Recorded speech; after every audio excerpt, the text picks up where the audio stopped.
Hello, welcome to Overdramatic Lore. In the Lord of the Rings movies, you might have noticed that, when it comes to fighting, the elves are ridiculously good. Look at this insanity. Oh, come on. Legolas is just so awesome. There's one scene where elves die, the Battle of Helm's Deep. But at the same time, these elves are dying at Helm's Deep. This is happening.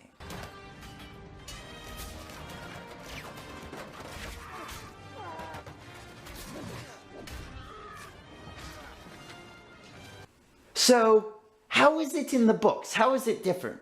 Well, Legolas does have awesome moments, like he has such amazing eyesight that one night he shoots down what is described as a large shadowy winged creature. From Tolkien's description, it sounds a lot like Legolas managed to kill a freaking fell beast. You know, one of these adorable, lovable creatures.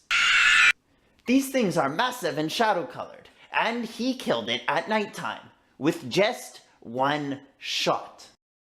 But the difference is that, unlike in the movies, these moments are just moments. They don't happen all the time. Usually he's just a really good fighter. In the Mines of Moria, Book Legolas is only described as killing 2 orcs, while Tolkien says that Boromir and Aragorn killed many.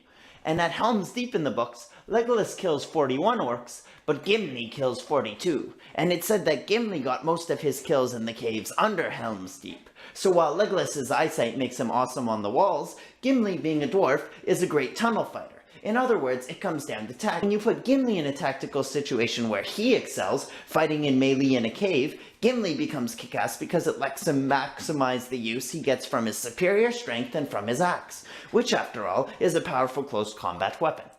So what about Tolkien's Middle-earth legends, which some fans know as the Silmarillion, and others know as, less affectionately, the one that no one reads? Well, it's actually fairly similar to the Lord of the Rings books. For example, look at the time elves, men, and dwarves fought the forces of the Dark Lord Morgoth in the Battle of Unnumbered Tears. Nirnaeth Arna Ediad. It's time for an overdramatic battle narration. In the beginning of the battle, a force including Noldor elves under High King Fingon is on a hilltop position, and to their east is another force including more of the Noldor High Elves hidden in forests and valleys. Basically, they're in great defensive positions. All of a sudden, they notice a large force approaching and realize that Morgoth had secretly sent an advanced and camouflaged orc force to sneak up on them over the plains in front of them.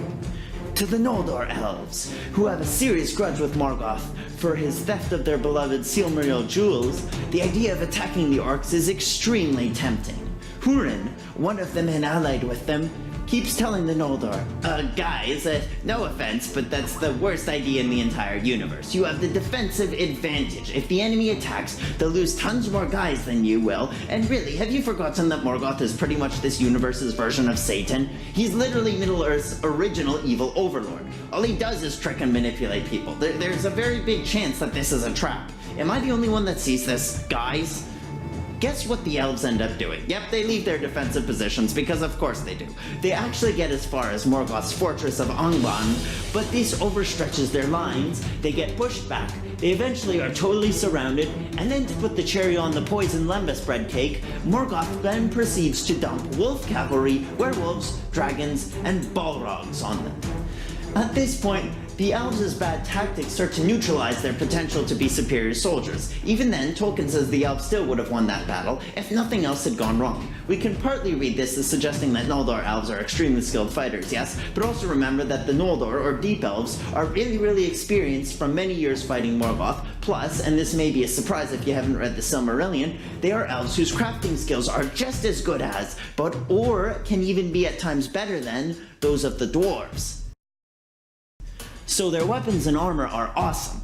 But what the Noldor did not know was that Morgoth had convinced the Easterlings to betray their elf allies, and the Easterlings ended up charging the elves from behind. And with that betrayal, the Noldor pretty much lost the battle and were mostly killed. You might be thinking it's weird that a bunch of men beat the physically superior and combat experienced elves. But the thing is, the elves got surrounded and rear charged, so they are at a severe tactical disadvantage, and therefore their combat performance is inferior to that of their enemies. If you play Third Age or any other Total War game, you're probably very familiar with the dangers of being outflanked. To summarize, in Tolkien's world, elves may be naturally athletic, experienced fighters, skilled at using their weapons, and used to fighting in armor. But elves are not simply the superior soldiers we see in the Lord of the Rings universe, because despite all these advantages, elves are still vulnerable to bad tactics, maximizing their casualties, and minimizing the damage they do to the enemy.